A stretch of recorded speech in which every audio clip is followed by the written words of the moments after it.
नमस्कार मैत्रिणींनो, श्री स्वामी समर्थ. स्वागत आहे तुमचं अनु रंगोली या चॅनलवरती.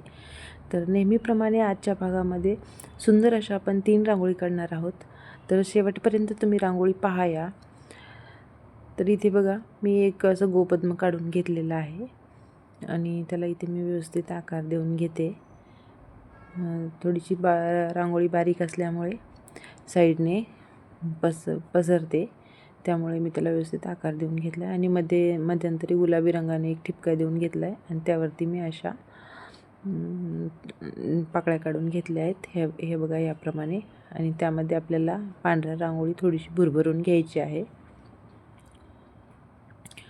आणि खाली आपल्याला लाल, पिवळा आणि हिरवा अशा या 3 रंगाच्या रेषा देऊन घ्यायच्या आहेत. हे बघा मी व्हिडिओमध्ये देऊन घेतल्यात त्याप्रमाणे. आणि त्याखालती आपल्याला अशा व्हाईट रांगोळीने असे 3 थोडेसे लांब आकाराचे डॉट्स काढून घ्यायचे आहेत आणि त्याखालती 2 डॉट्स द्यायचे आहेत. आणि मी थोडंसं इथे ब्रशच्या सहाय्याने रेषा देऊन घेते आणि त्या खाली आपण एक डॉट्स देऊन घेऊयात. हे बघा मी इथे लाल रांगोळीला सुद्धा दोन्ही साईडने असे डॉट्स देऊन घेतले आणि त्याला थोडंसं प्रेस करून घेतलेलं आहे. आणि मध्यंतरी आपल्याला डॉट्स द्यायचे आहेत या पाकळ्यांच्या दोन्ही साईडने सेम, आणि गोपद्माच्या मध्ये पण द्यायचे आहेत.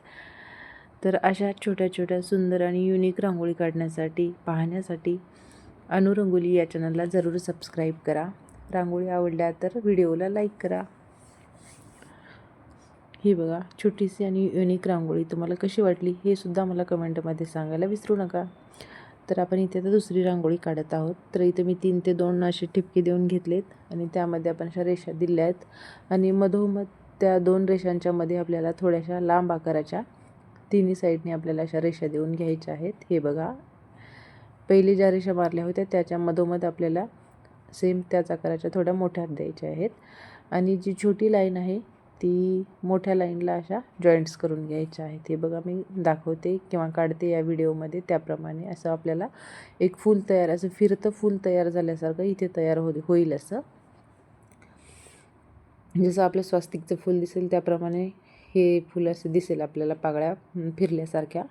आणि त्यावरती मी इथे 3 कलरने डॉट्स देऊन घेतले. दोन्ही साईडने मी सेम कलर वापरला आहे, गुलाबी, निळा आणि पिवळा. हे बघा असे डॉट्स दिलेत आणि असं त्यावरती गोल फिरून अशी डिझाईन तयार करून घेतली आहे छोटीशी.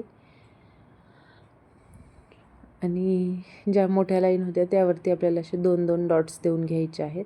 हे बघा याप्रमाणे सेम दोन्ही साईडने.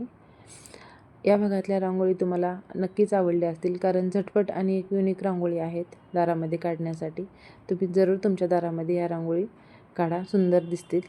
तर इथे आपण तिसरी रांगोळी काढत आहोत. तर मी असे मोठे मोठे 4 ठिपके देऊन घेतलेत आणि बोटाच्या आकाराने हे बघा अशी डिझाईन तयार करून घेतली आहे. ही सुद्धा युनिक आणि छोटीशी रांगोळी आहे. शेवटपर्यंत पहा तुम्ही. 4ही देऊन घेतलेत रेषा आणि त्यामधोमध आपल्याला सगळ्या साईडनी अशी डिझाईन तयार करून घ्यायची आहे. चॅनलला अजूनही सबस्क्राईब केलं नसेल तर जरूर सबस्क्राईब करा आणि व्हिडिओला लाईक करा रांगोळी आवडल्या तर. मध्यंतरी मी ऑरेंज रांगोळीने किंवा केशरी रांगोळीने असा ठिपका दिला होता मोठा आणि बोटाच्या सहाय्याने त्यावरती होल करून घेतले. आणि हे बघा मी मध्ये जागा होती तिथे असे 3-3 मोठे डॉट्स देऊन घेते. सकाळी वेळ खूप कमी असतो, त्यासाठी झटपट आपल्याला काढता येतील अशा रांगोळी पाहून तर तुम्ही सहज 1-2 मिनटामध्ये तुम्ही रांगोळी काढू शकता. आणि तेही सुंदर रांगोळी आहेत. पारंपरिक रांगोळी तरी आपण आता काढत नाही आहे. छोट्याच अशा युनिक रांगोळी आपण दारामध्ये काढतो पटपट झटपट होणाऱ्या. हे बघा किती सुंदर दिसते ही रांगोळी. दिसायला तर खूप सोपी आहे. तुमच्या दारामध्ये अवश्य ही रांगोळी काढत चला किंवा आपल्या चॅनलवरच्या छोट्या छोट्या रांगोळी पाहून तुम्ही रांगोळी काढू शकता. तर ही होती आजच्या भागातली तिसरी रांगोळी. रांगोळी कशा वाटल्या जरूर कळवा. व्हिडिओ पाहिल्याबद्दल धन्यवाद.